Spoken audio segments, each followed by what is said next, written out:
안녕하세요. 자, 행정법 2024년도 준비하시는 분들을 위해서 간단하게 학습 전략 설명을 드리도록 하겠습니다. 아무래도 행정법이라는 게 처음 보는 과목들인 경우가 많겠죠.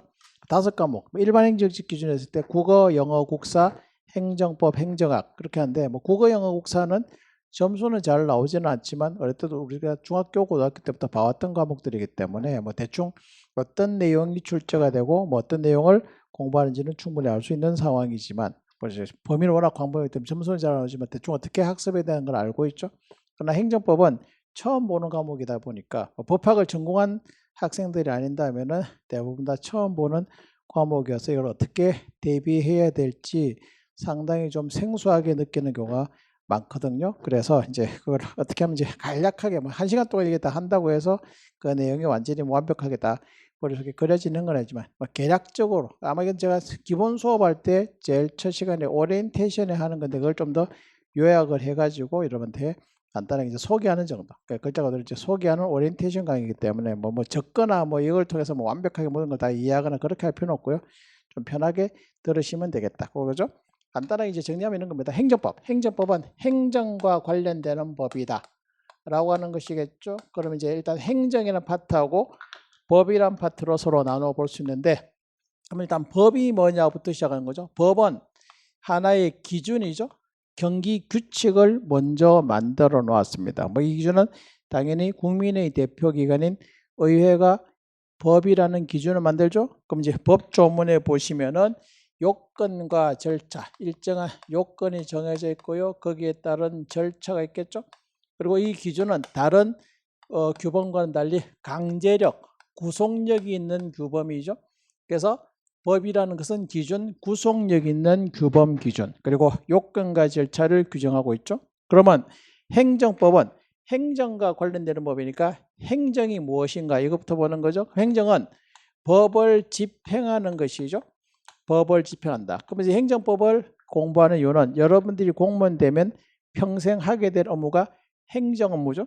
행정 업무는 여러분들이 법을 집행할 때 아무 때나 막 하는 게 아니라 미리 정해지는 법적인 요건과 절차를 밟아서 업무를 처리하게 되는데, 그런 법을 우리가 통칭해갖고 행정과 관련되는 법, 행정법이라는 이름으로 배우게 되는 거죠. 그러면 우리가 법을 집행하려면은 앞으로 이제 행정법 공부할 때 늘 나오게 되는 등장하는 국가 권력이죠. 그럼 법을 집행을 하려면 먼저 누군가 법을 만들어야 되겠죠.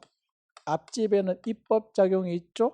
그리고 그 입법을 행정작용을 통해서 국민한테 구체적으로 적용을 하고, 그 과정에서 분쟁이 생기면 사법부가 판단하죠. 그래서 행정은 앞 중심으로 앞집에는 입법작용이 있고 뒷집에는 사법작용이 있죠. 그래서 이 세 가지 권력이 국가 권력입니다. 그럼 이 국가 권력을 담당하는 여러분들은 현재 국가 소속 공무원이 될 겁니다. 물론 이제 지자체도 있긴 합니다만 행정법에서는 계속 등장하는 게 국가 소속 공무원, 행정공무원이죠. 그리고 그 반대편에는 국민, 제가 등장을 할 겁니다. 여러분들하고 저하고 사이에 여러 가지 법적인 관계를 맺죠. 행정상 법률 관계라고 이야기하고요. 제가 수업 시간에 이제 맨날 드는 게 제가 국민 역할을 할 것이고 여러분들이 행정 공무원 역할을 하죠.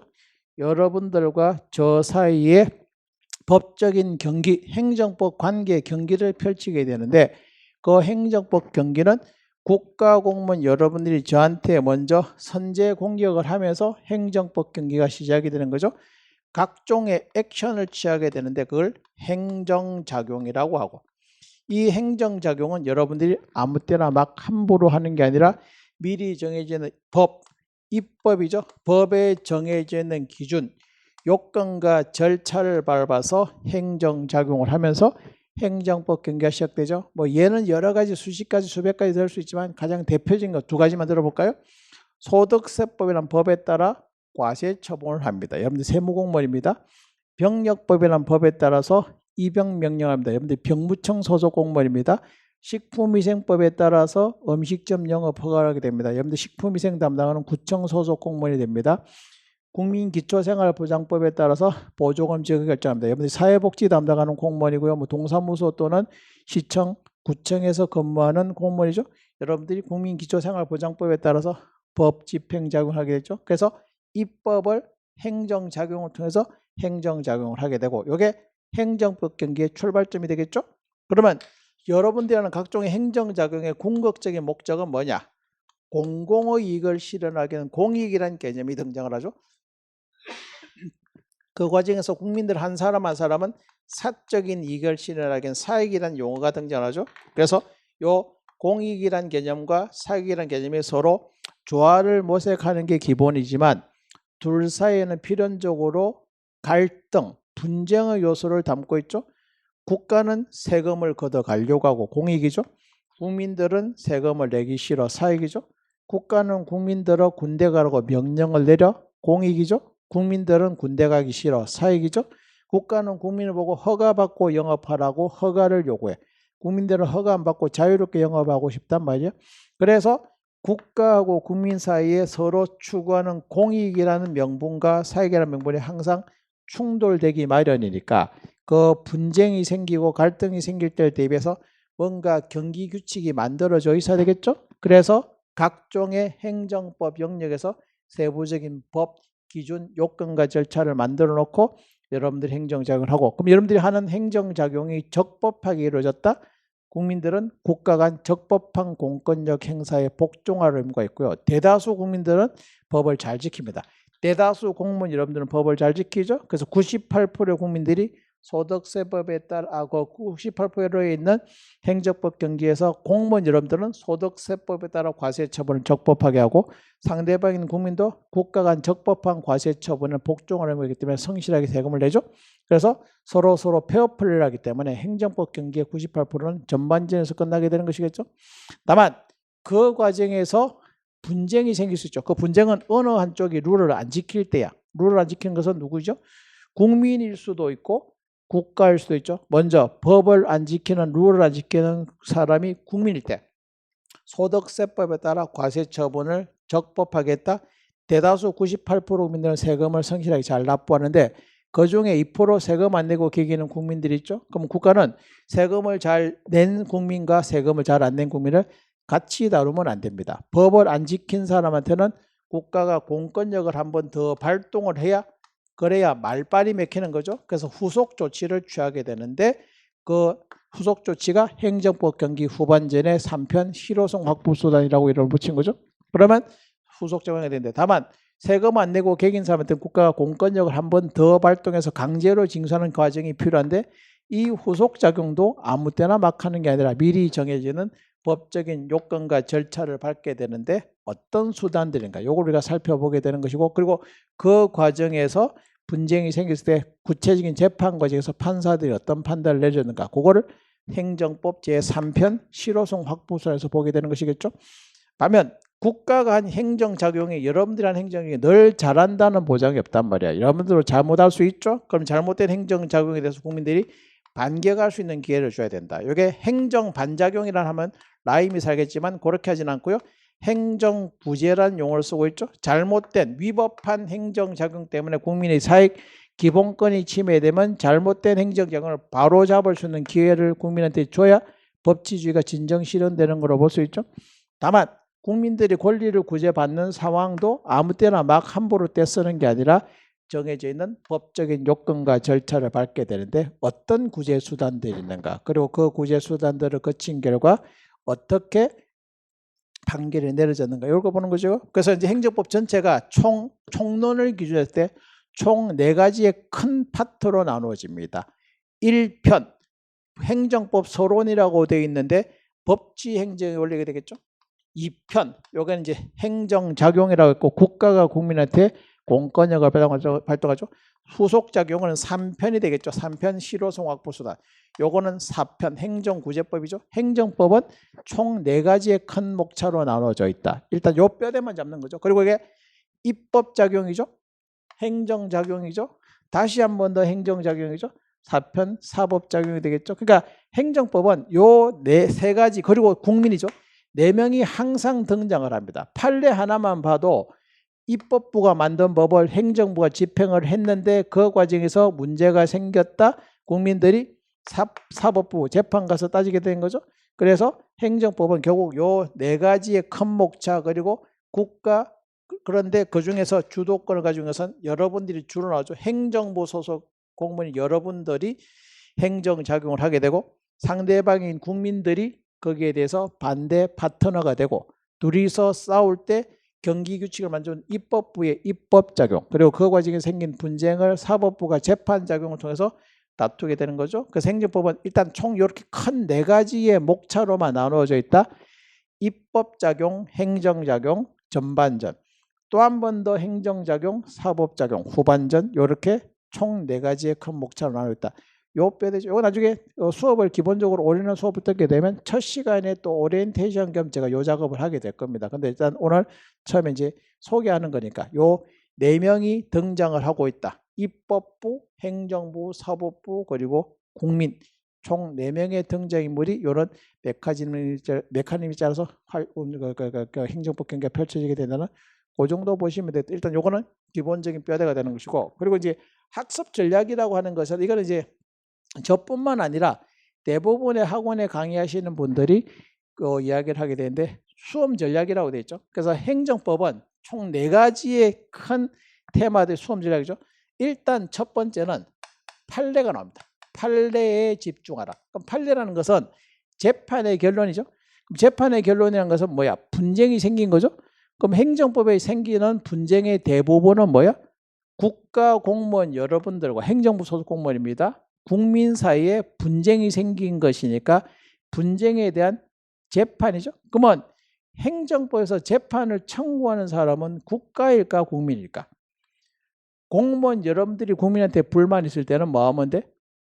스스로 힘을 가지고 강제로 집행을 할 수 있기 때문에 굳이 재판을 청구 안 해도 돼. 세금을 매겼죠? 세금 안 내는 국민이 있으면 법원에 재판 청구해서 판사님 국민 보고 세금 내라고 판결 좀 내려주세요. 그럴 필요가 없어. 스스로 힘으로 그 내용을 실현할 수 있는 자력집행력이죠. 그래서 국가는 국민한테 불만 있으면 굳이 재판을 청구할 필요가 없어.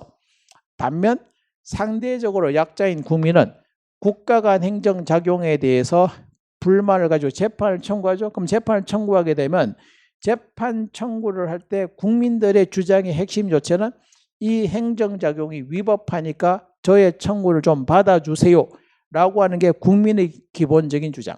반면 반대편에 있는 행정청 공무원 여러분들은 판사님 우리가 한 행정작용은 적법하기 때문에 원고의 청구를 국민의 재판 청구를 받아주지 마세요 라고 하는 게 국가 측의 주장이야. 그럼 이제 둘이서 열심히 싸울 때 여러 가지 무수히 많은 분쟁들의 공통된 쟁점들이 있죠. 각 쟁점들이 법치행정에 올려서 그게 나열되어 있고 그래서 국민이 재판을 청구하면 판사들이 판결을 내죠. 그럼 이 판례는 수많은 경기 결과를 규정을 하고 그러니까 경기 결과에 해당되는 것이겠는데 이 판례를 아주 러프하게 요약하면 국민의 재판 청구에 대한 판사들의 답변이야. 판사들의 답변은 둘 중에 하나. 국민의 청구를 받아준다, 인용하거나 국민의 청구를 안 받아주거나 안 받아준다, 기각이 되겠죠. 인용하거나 기각하거나. 둘 중에 하나. 물론 이제 기각을 하기 전에 요건을 못 갖추면 각하도 있긴 있습니다. 소송 요건을 못 갖추면 각하는 경우도 있지만 어쨌든 판례의 결론은 둘 중에 하나. 국민의 재판 청구에 대한 판사들의 답변이기 때문에 우리는 그 무수히 많은 판례의 경기 결과를 기억하고 있다가 시험 문제 나오면 OX 판단 거지. 이러면 수년간 나와있던 기출문제를 전체로 분석을 해보면 거의 판례의 비중들이 지문들의 판례의 비중들이 거의 70% 80% 이상의 판례 지문이죠. 대신 판례가 좀 많습니다. 양이 좀 많아가지고 여러분들이 처음에는 양에 압도되어서 좀 힘들어하는 경향이 있긴 합니다만 판례를 계속 반복해서 보다 보면 결론 위주로 물어보죠. 그럼 결론은 뭐 인정했느냐 부정했느냐 위법인가 적법인가 그런 것들을 결론을 기억하고 있기 때문에 기억을 해야 되기 때문에 그 판례의 결론들을 기억해서 보시고요. 보면 되겠죠. 그래서 판례를 집중적으로 보는 게 필요하고 이건 나중에 이제 판례 특강이라는 걸 통해서 설명을 하게 되는 것이겠죠. 물론 이제 올인원 강의에서도 하고 심화 과정에서 하긴 하지만 이 판례 특강은 테마 특강 형식으로 있는 데서 좀 더 또 집중을 보게 되기 때문에 그렇게 보시고 그리고 두 번째 기출문제죠. 기출문제는 행정법은 아무리 강조해도 기출문제의 중요성은 지나치지 않죠. 올해 국가직 지방직 문제들도 가만히 보면은 나왔던 지문들의 비중 거의 뭐 이것도 역시 80% 90% 이상이 나왔던 지문이 반복. 물론 이제 올해 국가직 지방직 시험 문제는 상대적으로 문제가 좀 평이했기 때문에 평이할수록 기출 문제의 비중이 훨씬 더 많아집니다. 그래서 새로운 지문이라기보다는 대부분 다 익숙해진 문제 이런 것들이 나오겠죠. 그래서 기출 문제는 시험 문제에서 아주 중요한 부분이죠. 그럼 행정법은 여러분들이 공부를 하실 때 이론을 완벽하게 다 정리한 다음에 문제를 푼다. 요거는 너무 이상론적인 방법이고요.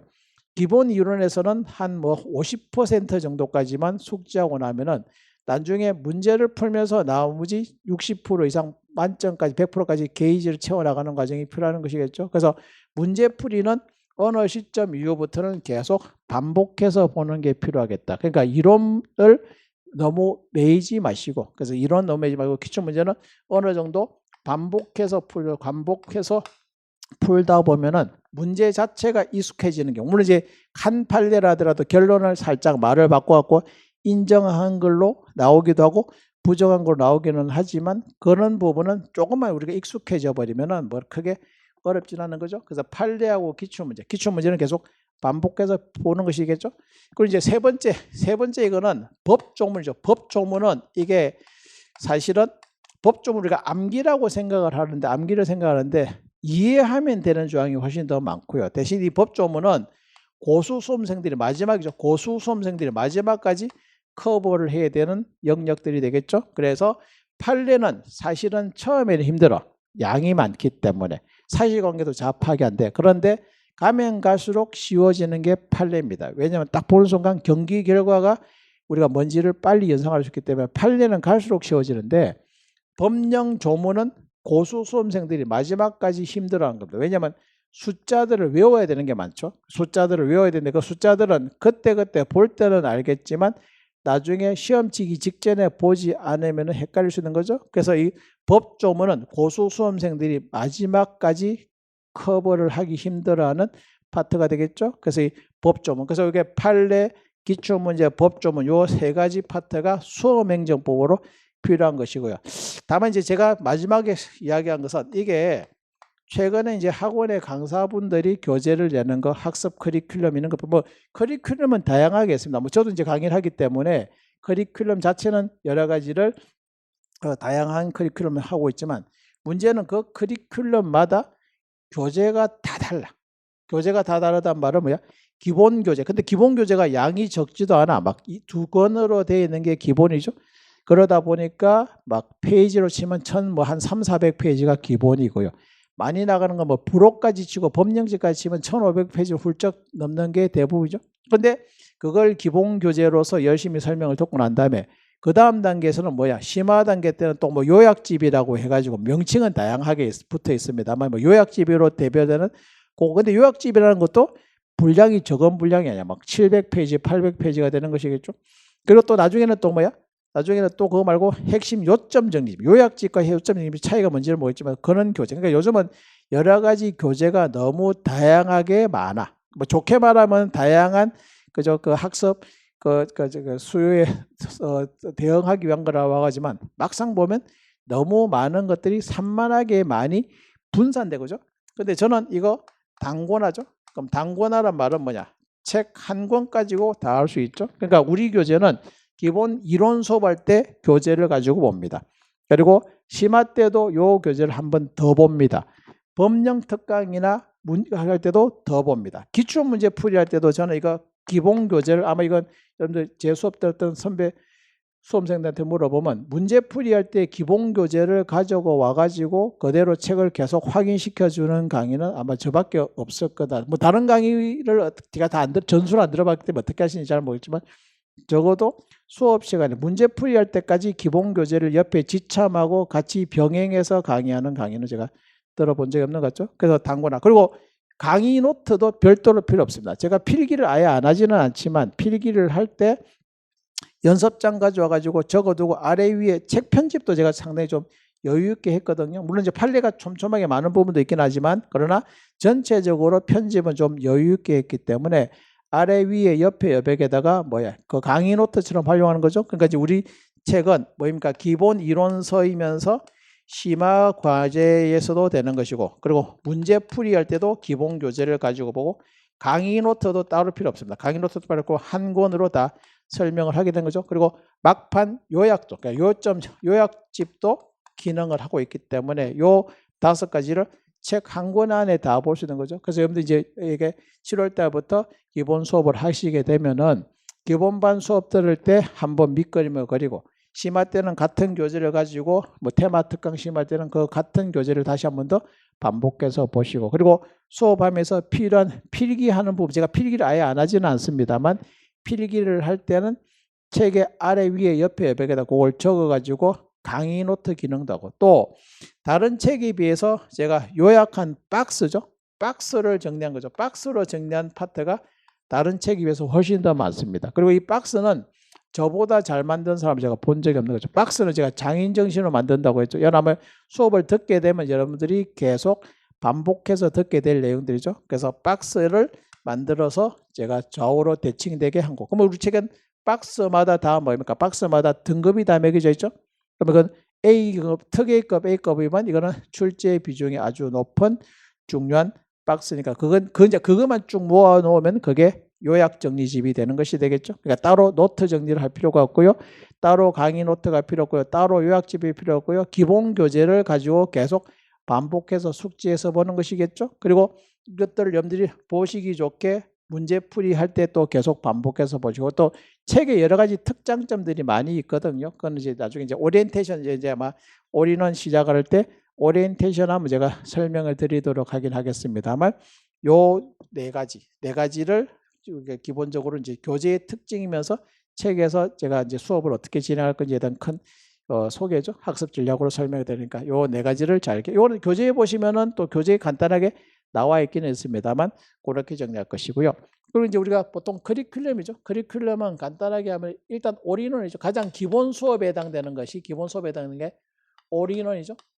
올인원. 요거는 연간 상설 강의입니다. 연간 상설 강의에 해당되는 것이겠죠. 그래서 아마 2개월 단위로 진행이 되고요. 주 8회, 그러니까 주 8시간이죠. 그래서 아마 4시간씩 2번씩 해가지고 아마 교차해가지고 하는 올인원 수업이죠. 여기 이제 기본 수업에 해당되는데, 이거는 7월달, 8월달, 9월달, 10월달 아마 이거는 연중 상설 강의가 되기 때문에 뭐 언제 들어오더라도 계속 기본반은 수업을 들을 수 있는 것이겠죠. 뭐 기본반 수업이 필요한데, 다만 이 기본반에서 올인원 강의에서 모든 걸 뭐 표현은 올인원이기는 하지만 이 내용을 한꺼번에 모든 것을 다 교재를 꼼꼼하게 정리하기는 좀 힘들어 보이죠. 그래서 기본적인 기초 작업이고 기본 공사라는 것 같으면 이제 그 다음 같은 거는 이제 심화 과정에 해당되는 게 이제 그 다음 단계인데, 요거는 심화 과정에서 우리가 쟁송법, 그러니까 쟁송법하고 행정심판법, 소송법, 구제법 중에서 심판법, 소송법이죠. 쟁송법, 그리고 법령이죠. 법령 관련되는 부분이죠. 그러니까 고소 관련되는 게, 여기 이제 법조문은 요 심화 과정에서 좀 더 자세하게 다루게 될 것이고, 근데 요거는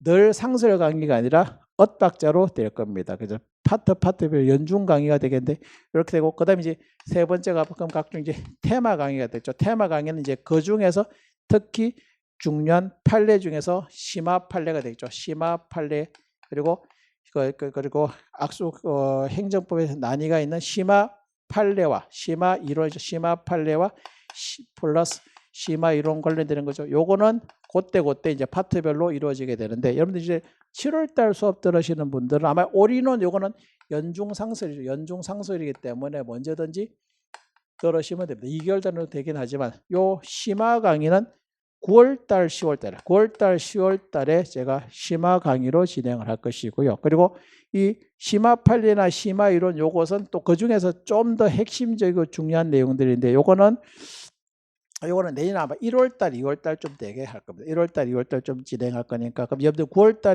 그러니까 7월달에 올인원 처음 듣는 분들은 일단 요 이론 올인을 들으시고 9월달, 10월달에 심화 과정 요 부분으로 보완하시고, 그리고 다음에 이제 중간에 11월달, 12월달은 핵심 요점 정리라고 해가지고 이제 소방직 시험 문제 치는 분들이나 이런 분들을 위해서 한번 11월, 12월달에 한 번 더 핵심 요점이죠. 핵심 요약 강의를 테마 특강 형식으로 합니다. 다만 이건 이제 초보 수험생들이 바로 듣기는 조금 힘들어 보이는 부분들이기 때문에 일단 요거는 참고해서 보시고, 그리고 이제 테마 특강은 1월달, 2월달에 이제 그 중에서 핵심 심화 판례, 특히 이제 A급 판례들 위주로 쭉 한번 보시고, 또 기본적인 내용을 다 엮을 수 있는 심화 테마들이 있죠. 뭐 하자성계라든지 아니면 뭐 성결 문제라든지 행정법에서 중요한 심화 이론 제가 20개 테마로 묶어놓은 거죠. 요거는 이제 1월달, 2월달. 그러니까 수업은 이제 이렇게 같이 병행해서 보시면 되겠고요. 대신 이제 문제풀이는 11월달, 12월달부터 시작이 되기 때문에 요거 9월달, 10월달 하면 11월달부터 문제풀이도 이제 기출 문제부터 시작을 하고 단원별 문제를 풀이라고 1월달, 2월달, 3월달, 4월달, 5월달, 6월달, 그러니까 3, 4, 5, 6은 이제 전범위 모의고사가 되기 때문에 그러면 이제 요렇게 정리를 하고 11월달, 12월달 문제풀이 시작이 되면 이제 거기에 맞춰가지고 요건 이제 이론 강의는 같이 병행해서 들으시면 되는 부분들이 되겠죠. 그래서 이거는 이제 아마 이거는 또 조만간 아마 자료집으로 아니면 학원 홈페이지에 보시면 좀 더 구체적인 연 스케줄이 나와 있으니까 그걸 여러분들이 참고해서 보시면 되겠죠. 그래서 사실 이게 뭐 1시간 동안에 이게 학습 전략이라든지 이런 것들을 뭐 아주 자세하게 하기는 쉽지가 않기 때문에 그래서 일단 요는 등장인물의 이야기, 그리고 학습의 가장 출제 경험 및 수험 전략으로 제일 중요한 부분은 이런 부분들이 중요하고, 그리고 실제 이제 커리큘럼은 기본 심화, 테마, 특강, 그리고 이제 나중에 문제풀이죠. 문제풀이 같은 경우에는 4단계죠. 기출 문제풀이 시작을 하고 그 다음에 단원별 쟁점 문제풀이 하고요. 전범위죠. 전범위 모의고사인데 전범위 모의고사는 국가직 대비죠. 국가직 대비해서 전범위 모의고사, 그리고 전범위 모의고사 이거는 이제 지방직 대비죠. 지방직 대비 전범위 모의고사인데 이건 이제 이 문제풀이는 기출 문제풀이 강의는 아마 올해 기준일 때 11월달, 12월달에 문제풀이. 근데 문제풀이 중에서 사실 제일 중요한 문제풀이가 기출 문제죠. 기출 문제 풀이야 되고, 그리고 이제 단원별 문제풀이는 1월달에서 2월달 진행이 되는데 단원별 문제풀이는 기출 문제 플러스 조금 더 교수님들 교재나 아니면 조금 더 기출 문제 플러스 알파 교수님 문제집에 있는 건 아니면 제가 만든 문제라 이런 것들이죠. 이런 것들이 1월달, 2월달 진행되고, 그러니까 전범위는 이제 20문제죠. 이거는 이제 국가직이 올해 같은 경우는 4월달에 있었기 때문에 아마 3월달, 4월달로 하는데 아마 4월달 초순에 하게 되면은 보통 이제 4주 내지 6주로 진행되는데 뭐 3, 4월로 해놓고, 그 다음에 이제 지방에서 가기 전문은 대부분 다 전범위죠. 6월달 시험에 있는 5월달이면 5월달, 6월달이죠. 요건 이제 4월 초순부터 시작해서 하게 되면 이제 보통 올해는 국가직 같은 경우는 4주가 진행이 됐고요. 지방직은 8주가 진행이 됐었거든요. 물론 마지막 핵심 요점 정리집 1일 특강들이 있긴 합니다만 요 과정이죠. 그럼 여러분들 일단 올인원 듣고 요 두 가지는 필수적으로 들으시면 그럼 책 한 권이 한 번 더 완결이 되는 것이고요. 그리고 이제 이런 것들은 그 보고 난 다음에 좀 부족한 부분들을 보완하는 게 이제 1월달, 2월달 되는 것이고, 그럼 이제 이렇게 하고 나면 여러분들은 기출 문제, 문제풀이는 계속 필수적으로 듣는 것이 필요합니다. 아까 제가 말씀드린 것처럼 이론을 다 완벽하게 이해한 다음에 문제를 푼다. 이거는 이상론적인 이야기고요. 이론에서는 한 50% 정도까지만 채우면 돼. 그리고 나머지 50%는 문제풀이 하면서 기본 교재를 계속 반복 학습하는 거죠. 근데 기본 교재를 아무리 열심히 봐도 눈에 익숙하면 오히려 집중도가 떨어지죠. 근데 그걸 여러분들이 실력이 한 번에 쑥 올라가게 되는 계기가 문제풀이를 하면은 실력들이 쑥쑥 올라갑니다. 그러니까 막연하게 평면적으로 책에 있는 내용을 안다고 생각을 했던 것들이 문제를 보면 막상 여러분들 읽고 독해를 해야 되겠죠. 독해를 하다 보면은 지문의 OX 미묘한 어떻게 보면 이제 말장난 같은 문제들이 많거든요. 근데 말장난은 그냥 판례나 교재 내용을 평면적으로 읽으면 눈에 잘 안 들어와. 그래서 이제 문제를 풀면서 각종의 함정 지문들이죠. 그러면 이렇게 함정 지문을 찾아내면서 문제풀이로 거치는 게 아니라 기본 교재 한 번 더 되담고, 그리고 항상 교재를 늘 반복해서 보기 때문에 2번, 3번, 4번씩 반복해서 보게 되면 아마 문제풀이는 1000문제 이상 한 2, 3천 문제 계속 풀게 될 겁니다. 각종 문제를 단내다도 풀면 그러면 보는 문제 나중에 이제 요맘때쯤 되면 딱 보는 순간 지문이 아무리 길어도 딱 정답이 바로 나오고 반복되는 지문이 나오기 때문에 그래서 입에 단내 나도록 그냥 반사적으로 딱 보는 순간 정답 이렇게 찾아낼 수 있는, 물론 이제 그 과정에서도 좀 심화 지문도 있고 어려운 지문도 있건 하긴 하겠지만 대부분은 그렇게 한 2000문제 정도 풀다 보면은 웬만한 지문은 다 커버가 되는 거죠. 그래서 요 커리큘럼을 여러분들이 빠짐없이 끝까지 꾸준히 잘 정리를 해서 보시면은 아마 이제 내년 그러니까 수험 기간이 어느 정도 되는 게 좋으냐 이거는 뭐 사실 정답이 있는 건 아닙니다. 근데 사실은 제일 좋은 거는 1년 동안 바짝 해가지고 집중적으로 해갖고 1년 안에 합격하는 게 사실 가장 이상적이면서도 가장 바람직하죠.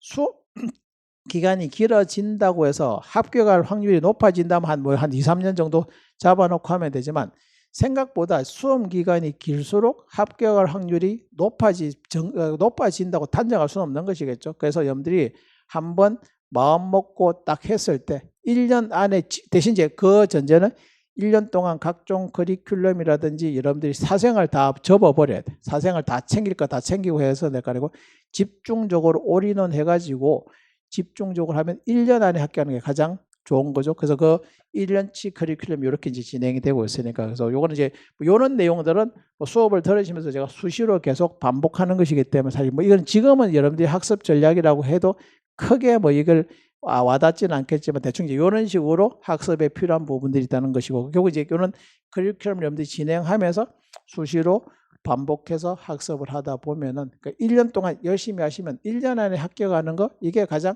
이상적이면서도 또 이게 가장 현실성 있는 방법이죠. 1년 지나버리면 물론 이제 제시 준비하시는 분들도 있고 하기 때문에 뭐 들으면은 어떻게 될지 모르겠지만 그러니까 그 뒤에 그러면 이제 처음에 2년째 이제 제시하시는 분들은 이거 자기가 그동안 했던 부분에 대해서 너무 자신을 하시면 안 됩니다. 그러니까 그거는 아예 그냥 다시 이제 우리가 하는 말 초심으로 돌아가서 늘 겸손한 마음으로 수업을 학습을 하셔야지 그 다음에 이제 합격을 확률이 높아진 거지.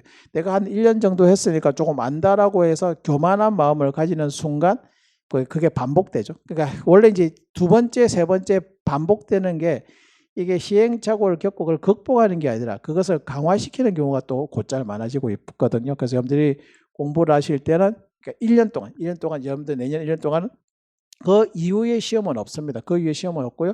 1년 동안 집중적으로 내가 올인원 해서 열심히 하겠다라는 마음을 먹는 거죠. 그러면은 합격을 할 확률들이 높아지는 거. 물론 이제 100% 합격한다. 이거는 사실은 뭐 장담을 할 수는 없지만 합격할 확률을 높일 수 있는 방법이 이런 부분들이죠. 그래서 일단 그래서 전체적인 커리큘럼은 이렇게 진행을 할 예정이니까 그렇게 확인해서 보시고요. 학습 전략이라는 게 요거 이제 요 네 가지와 커리큘럼 요걸 집중적으로 잘 들으시면 돼요. 물론 이제 이게 여러분들 계획을 또 잘 세우셔야 됩니다. 행정법만 시험 과목이 있으면 진짜 행정법만 계속 하면 좋긴 한데 여러분들이 행정법만 잘해서 될 게 아니죠. 국어도 영어도 국사도 하셔야 되고 특히 이제 우리가 행정법은 국어하고 같이 또 병행되는 같은 요일에 있기 때문에 물론 이제 올인원을 서로 엇박자로 클로즈를 하기 때문에 이제 겹치지는 않긴 하지만 뭐 심화 과정이나 이런 것들은 시험에 따라서 테마별로 조금씩 달라지죠. 그래서 여러분들이 근데 계획은 수시로 계속 여러분들이 조정할 필요가 있고요. 그거는 이제 학원의 스태프분들하고 같이 상담을 할 수도 있고 아니면 과목별로 할 때는 학원에 강의하시는 선생님들한테 와가지고 강사들한테 와가지고 이렇게 정리가 되고 어떻게 하면 좋겠냐 이런 것들을 끊임없이 이제 상담을 하시면서 계속 조정해 가시면서 하는 것들도 필요하기 때문에 그거는 제가 언제든지 수업 전략이라든지 뭐 학습 내용의 어려운 내용이나 뭐 질문하는 것을 제가 또 수시로 여러분들한테 조언을 드릴 테니까 그렇게 이용을 잘 하시면 될 것 같아 보입니다. 일단 전체적인 행정법 학습 전략 이거는 아마 첫 시간에 좀 더 자세하게 하게 됩니다. 시간이 한 시간에 하기에는 너무 시간이 부족하기 때문에 개략적인 큰 그림만 잡아놨고 그럼 이제 행정법은 일단 뭐 기억한다? 등장인물은 4명이다. 마무리 정리하면 등장인물은 4명. 크게는 국가고 국민이지만 세부적으로는 국가 권력을 3가지죠. 그러니까 어떤 테마든 간에 항상 4명이 등장을 해. 입법부, 행정부, 사법부, 국민 4명이 등장을 하죠. 그리고 이 중에 주연 배우는 여러분들, 행정부 소속 공무원 여러분들과 국민, 저하고 여러분들하고 행정법의 경기를 펼치게 돼요. 이건 이제 행정작용, 행정상 법률 관계죠.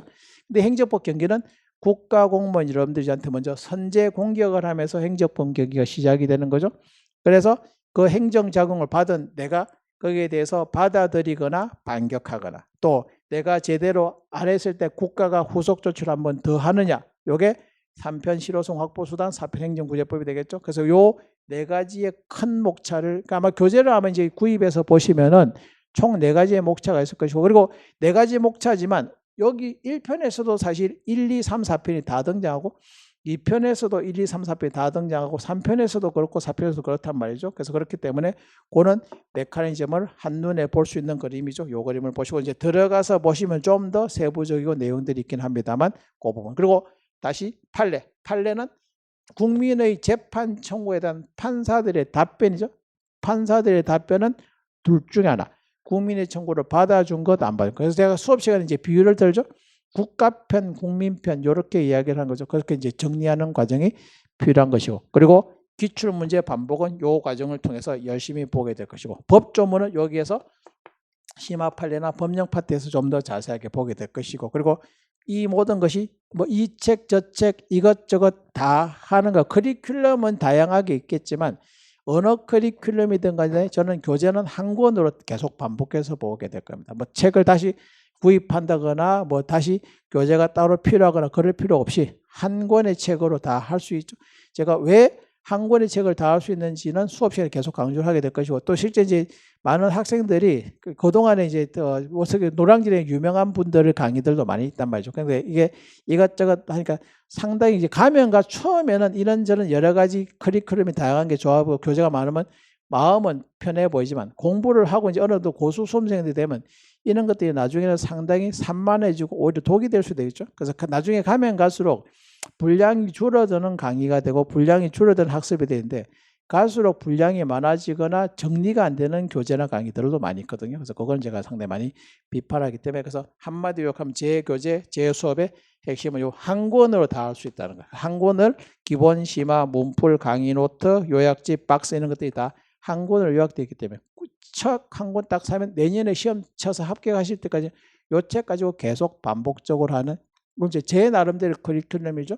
다른 분들의 교재나 강의는 보니까 파트별로 교재가 다 다르고 그때마다 새로 또 교재 구입해서 새롭게 다시 밑줄 치고 보는 경우가 많는데, 그거는 아니죠. 그리고 이제 문제풀이는 이건 이제 문제집을 별도로 하지 않고 이건 학원에서 하면 이제 제본 교재로 해가지고 문제집 하니까 요거는 이제 병행해서 보시는 거니까 그렇게 보시면 되겠습니다. 자, 일단 커리큘럼은 이렇게 소개를 했고요. 뭐 어쨌든 뭐 수업을 한번 들으시면은 내년 수업할 때까지 우리 학원에서 뭐 강의하시는 분들이 지방에서 강의하시는 분들이라 하더라도 상당히 뭐 실력이 또 꽤 오랫동안 한 학원에서 강의를 하셨던 분들이고, 또 우리 수업 두고 합격하신 수험생들도 꽤 많기 때문에, 그래서 뭐 그런 부분에 대해서는 여러분들 너무 뭐 두려워 그러니까 의심하거나 그럴 필요는 없는 것 같아 보이거든요. 그래서 믿고 여러분이 잘 쫓아오시면, 커리큘럼만 잘 소화하시면 내년에 합격을 하는 것은 여러분들이 그러니까 합격 영광을 충분히 누릴 수 있으리라고 장담을 하고요. 뭐 거기에 여러분들이 누가 되지 않도록 최선을 다해서 강의를 하고 상담도 해드리고 할 거니까 그 점을 여러분들이 잘 고려해서 수업을 잘 들으시면 되겠습니다. 이상으로 요거 행정법 학습 수험 전략은 요걸로 간략하게 정리를 하도록 하겠습니다. 수고하셨습니다.